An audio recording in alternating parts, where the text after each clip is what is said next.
So there's renewed interest in U.S. foreign policy related to Venezuela.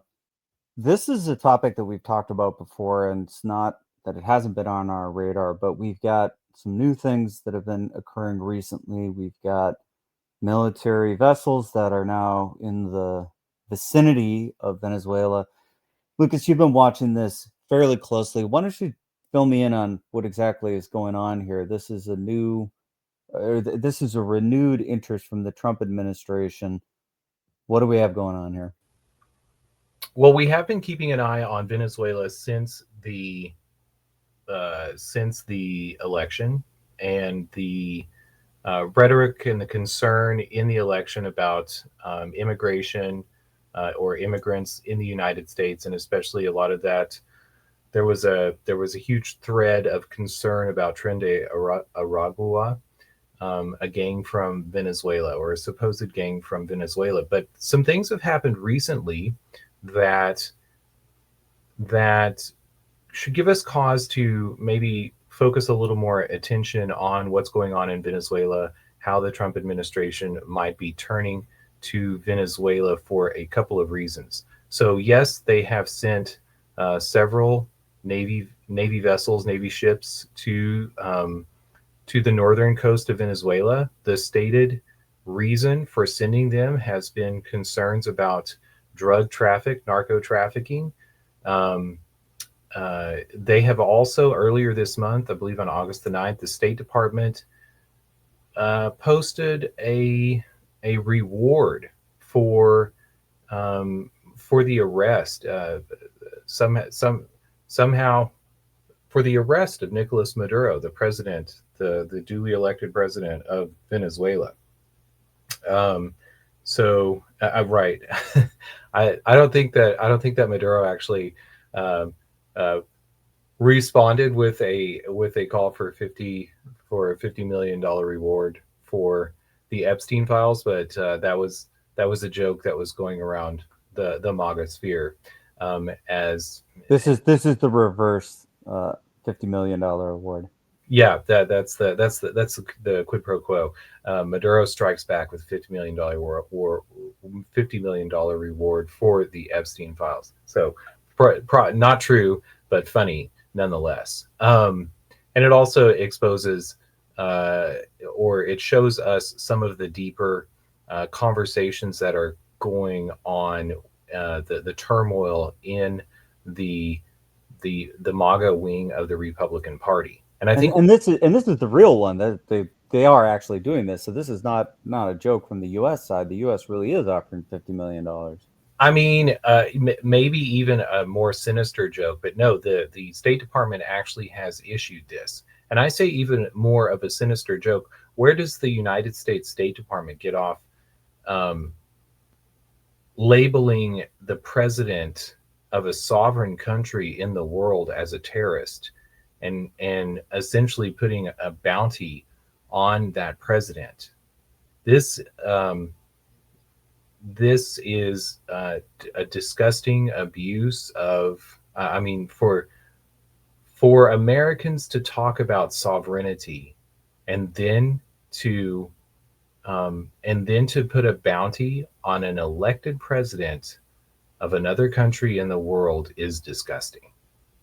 And the United States State Department under Marco Rubio, and I think that we get to some tensions again between the policy goals of many neocons, neoconservatives, um, uh, the liberal wing of the Republican Party, and I mean liberal um, in sort of global world, um, British liberalism sort of strain of that philosophy, have long used these tactics to set up reasons for taking over other countries.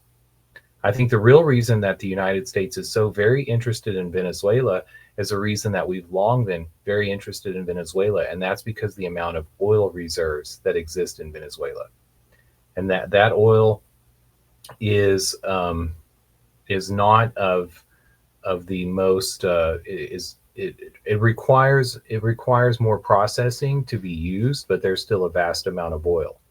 And as we also see the turmoil that's going on in the Middle East, I mean, look at the other countries that we see on this chart: Saudi Arabia, Kuwait, Iraq, Iran. But there is and the UAE.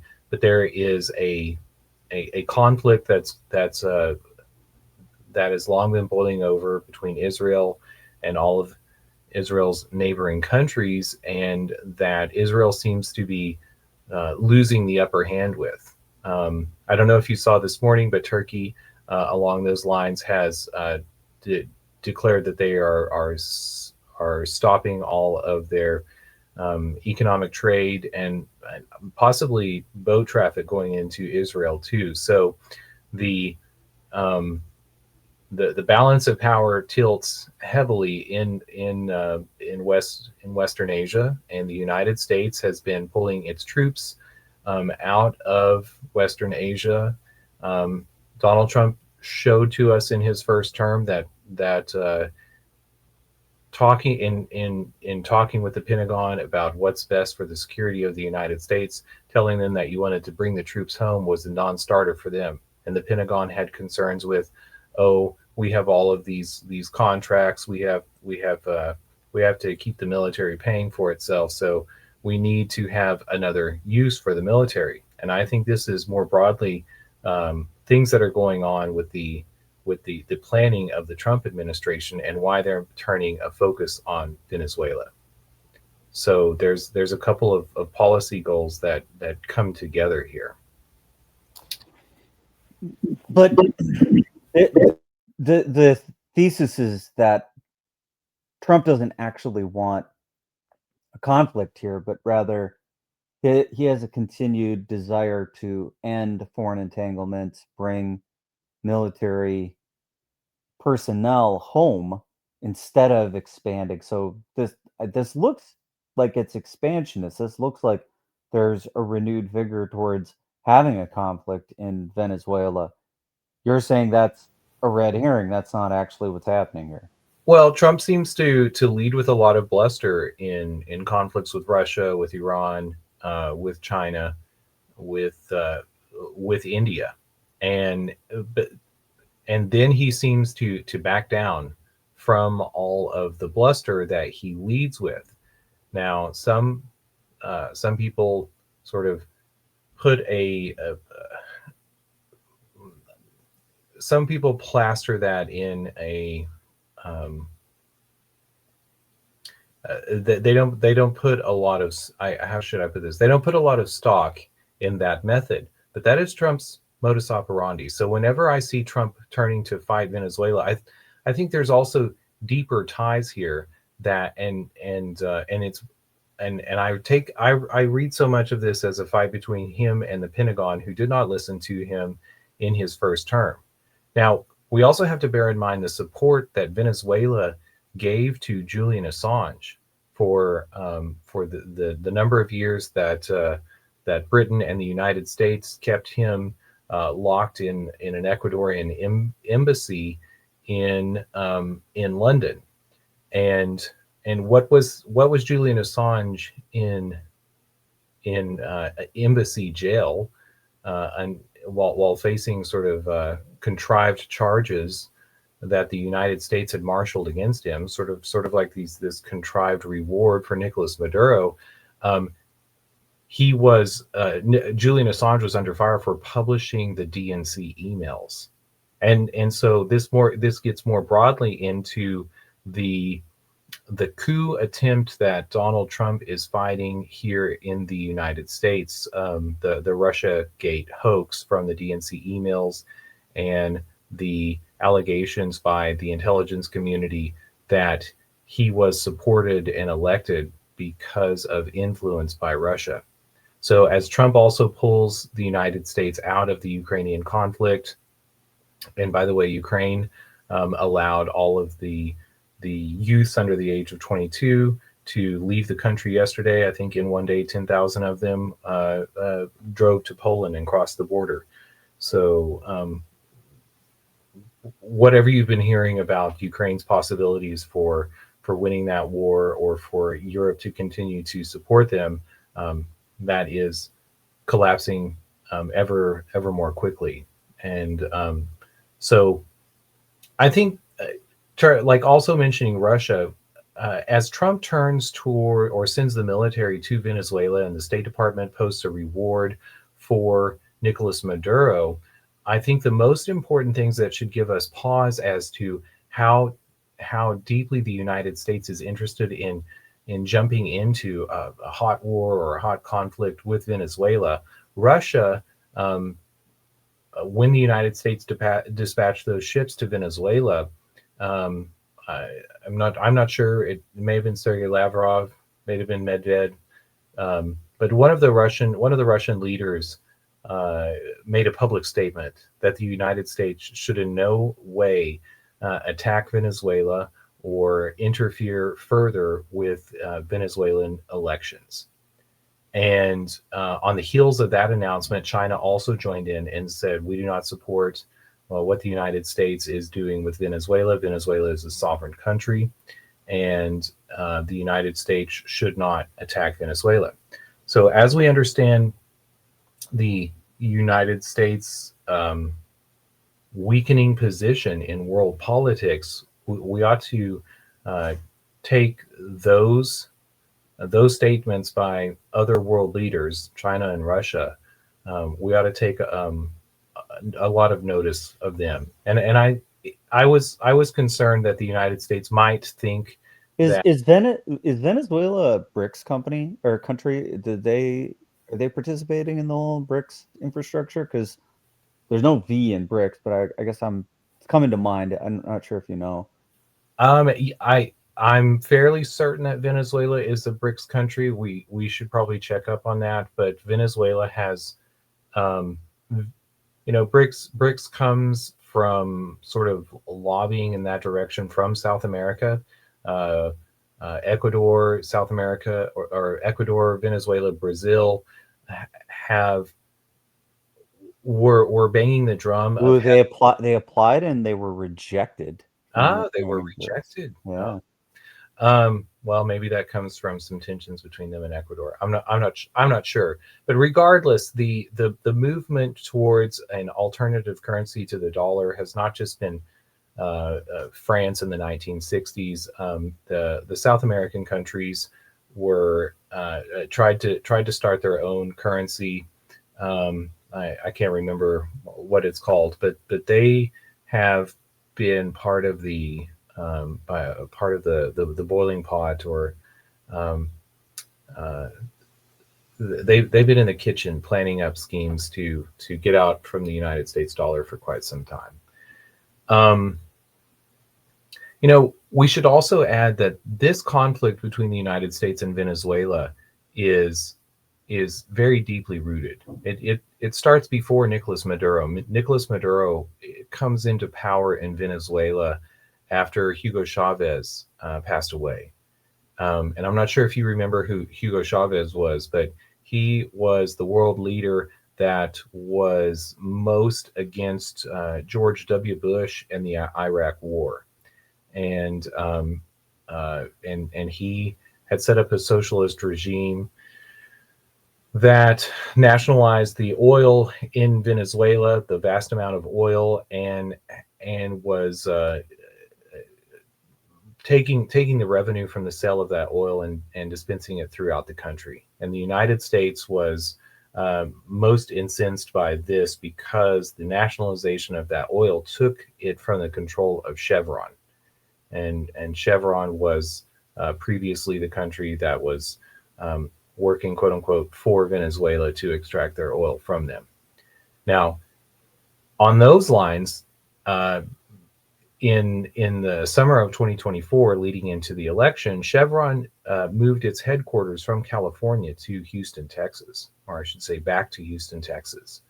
And I thought that also was a sign that they had expectations that the United States was going to intercede and be able to bring Venezuelan oil back under their control, or American control.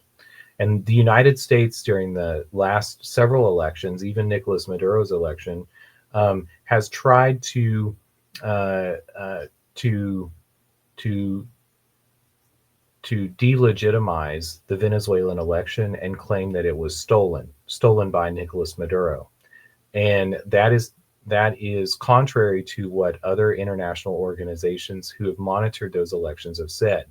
And the United States put up a candidate named Juan Guaidó uh, 9 years ago now, and a year ago, Maria Machado. And just like in Iran, they tried to force a decapitation strike and set up a Reza Pahlavi recently to be the replacement for the Ayatollah. They tried under uh, uh, you know a less bombastic, slightly less bombastic tactics to set up favorable presidents in Venezuela to secure this oil. And Juan Guaido is actually Obama's nephew, right? I mean, he looks just like him. That's the first time I've heard that. He could be Obama's nephew. He looks a lot like him. Truly the liberal world order. He was raised in Hawaii, but born in God knows where.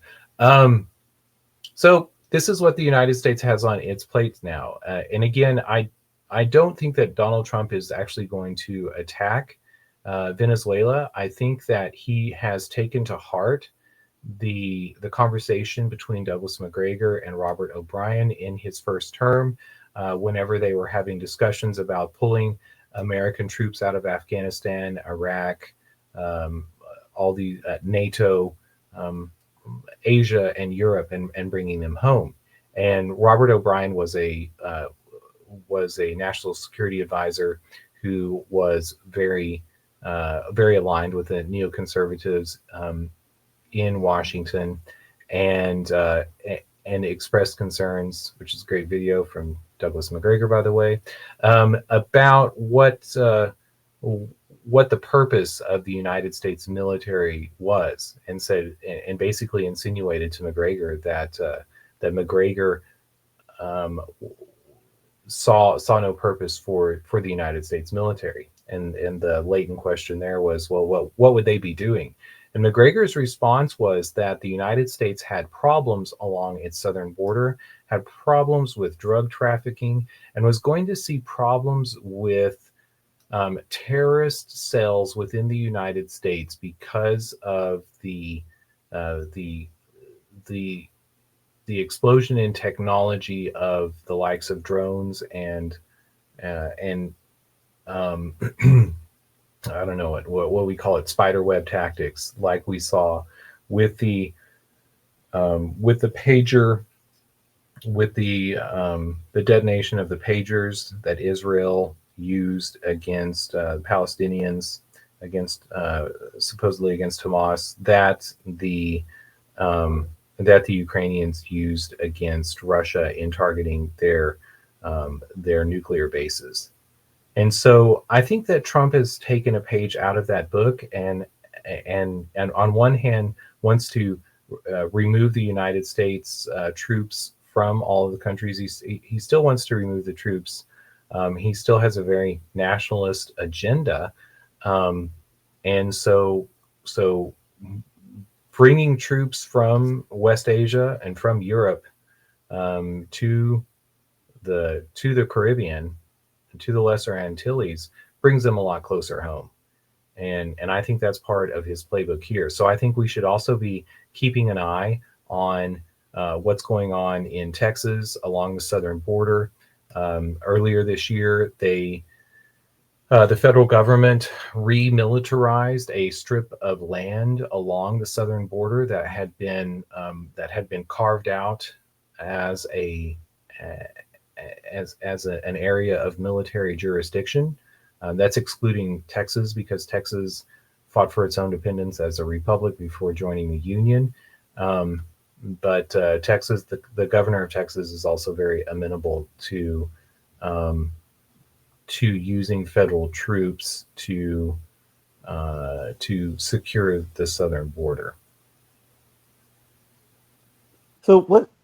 There was quite a bit of talk about the remilitarization of the southern border in the earlier part of the summer. Has that been continuing to proceed? That really hasn't been a news headline that we've heard recently, but that was part of the thesis around if all of these military personnel are being brought home, this is a place where they'd be deployed and start to be used. I know in the big beautiful bill we had a lot of funding that got put into ICE, but that seems like a different type of activity or a theater because that seems to be happening throughout the United States and not so much focused on the border itself. Well, so the ICE agents, federal agents, have been operating throughout the United States, and with with some very questionable tactics like masking their faces, not showing identity, and also working in areas in which the political leaders and local law enforcement are not working with them. So um, I think we have to, whenever we consider how Donald Trump is shifting the Overton window to make it acceptable to Americans to bring the military to fight drug cartels or to not protest so loudly against military occupation. We have to look at what happened in Los Angeles with the National Guard and the Marines, and then how one what occurred after Donald Trump sent the National Guard and the Marines into Los Angeles, and then two, what occurred afterwards whenever he sent the National Guard to Washington D.C. and now several other countries that are all in and that are red cities and red states. So when I say we have to consider what happened in Los Angeles. There was a lot of pushback from the mayor of Los Angeles and from the governor of California. And the governor of California sued Donald Trump and said that the National Guard is not under the authority of the federal government.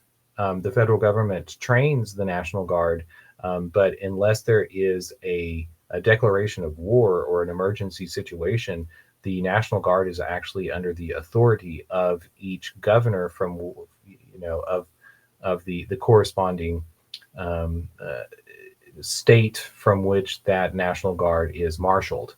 And the National Guard is created after the Civil War because the federal government was concerned about the state militias that had fought against them in the Civil War, starting with Maryland. So Gavin Newsom, governor of California, won that case, and the United States is undergoing a rapid re-education about the actual threads of power that exist behind the fighting forces that exist here in the United States. So in response to that, Donald Trump withdrew the National Guard from or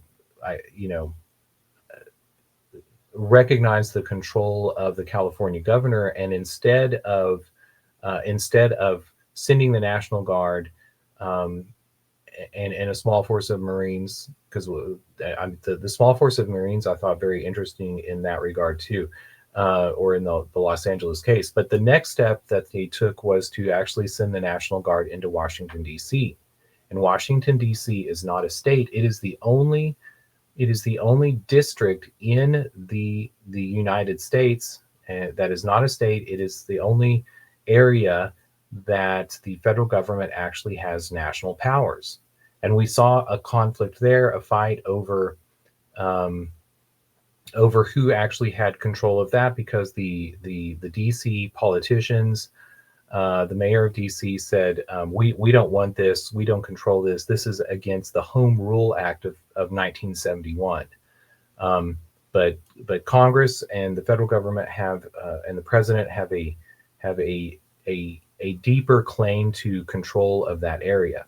So now I think that we're going to see and Donald Trump has stated that they are going to send the National Guard to cities who are amenable to its use, in states that are amenable to its use, to reestablish order and to crack down on violence. And I'm not sure how much violence they're cracking down on against. I think this is Um, as well, the Home Rule Act of 1971 is particular to Washington, D.C., by the way, because Washington, D.C. was supposed to be under the authority of Congress. When the Constitution was being written, they set aside 10 miles by 10 miles. That was to be the seat of the federal government, the only place that the federal government would have national powers. And when we say national powers, the original understanding of that was control over the people who lived there, who were Well, ostensibly. there appears to be no Wikipedia article for this, Oh, shockingly. oh, there should be. I wonder if there's another name for it. Is there something else that it might be under? You might start by looking under Washington D.C. Washington D.C. was turned into a corporation. It was part of like the whole self-sovereignty. People who make claims about that expect some sort of conspiracy with regards to that. That was actually modeled after the imperial city of New York, which was originally a Dutch commercial city. But whenever the federal government was tasked with, the Congress doesn't want to worry about the administration of a federal district that has a lot more people who've lived in here and live permanently, they thought, well, we can make a corporation that that has that has its own charter, that operates under uh, under uh, under under some sort of Maybe this is why I couldn't find it, because it's 1973. Is that What? possible? Okay, that's probably correct. 1973, not 1971. Sorry. Um, but anyway, after the Civil War, they actually the Washington D.C. became a corporation, and so Congress appointed the people who are going to be governing D.C. Um, that shifted to elections. And then they were given home rule. It's still, if we go back to the Constitution, the authority over D.C. is still goes back to Congress. So if Congress made an act establishing a government for D.C., they probably still think that they have the authority to change that act or to invoke the emergency circumstances under which they're operating. But all that aside, the reason that I think DC was chosen was because of the increased federal authority and the proximity to the federal government, and because of the pushback that they saw in blue California. So rather than further eroding their actual design, which was to one, make a case for the necessity of having a military presence because of all of this violence and protests and murders and child trafficking. So instead, they went to a place more amenable. Um, I don't know how much credence I give to the concerns about violence. Um, a trashy and dirty street and people who are yelling and screaming on the street. I don't know if that meets the threshold of the violence that they're claiming. It doesn't. I mean, I had a chance to be in DC recently, and I saw no evidence of what the federal government or what Donald Trump claiming were the reasons why they deployed personnel into the city. There was no evidence whatsoever of this, and I had a chance to see quite a bit of it. So I'm not exactly sure what the real reason was. Clearly, this was some kind of cover for a different type of operation that was happening, but it certainly was not to clean up rampant crime in the city. Similarly, I also had a chance to visit LA right after they, sent personnel over there, and there was no evidence of that either. So there's certainly something going on here. It's hard to know exactly what it is, but Well, the government is not being truthful about the rationale for why they're sending these military units into the various cities. I mean, I the the libertarian in me gets very concerned about this, but um, the child obsessed with politics says that Donald Trump has laid out the reasons, and they all exist on the table. And they have more so to do with extracting the United States from foreign interests. And so um, I think that he is setting up reasons to bring all of these troops home, and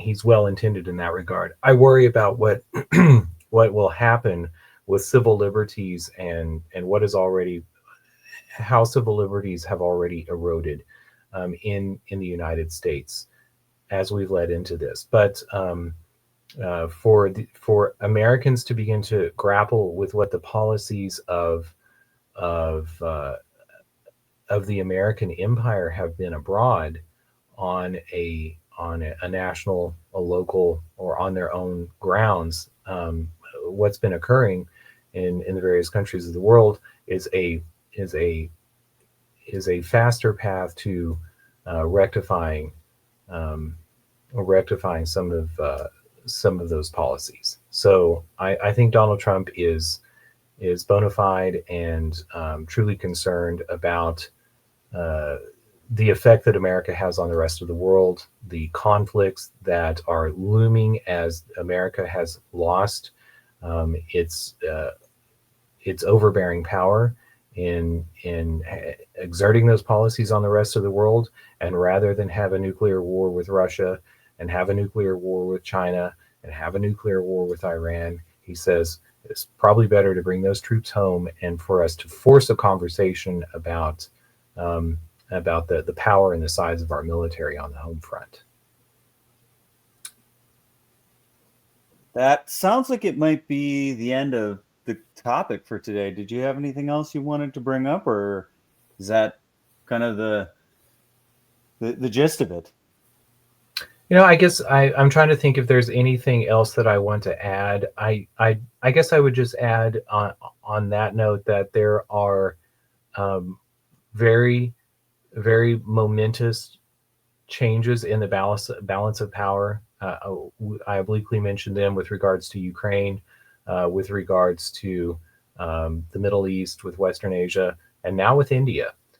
India has also, I think we need to bear that in mind um, as to the United States relationship and power with the rest of the world, and to see not just Russia and China working more closely together, but India joining that bloc, and to also see Turkey beginning to have more overt tensions with both the collapsing European NATO alliance and also with Israel, should tell us that that establishing this or pulling out from those emerging conflicts, if Donald Trump was if Donald Trump means what he says with regards to that, then he's running out of the time window in which to do so. So that's we could I could ramble on forever about it, but maybe that's a good place to end. All right, we'll see you next time on FOMO.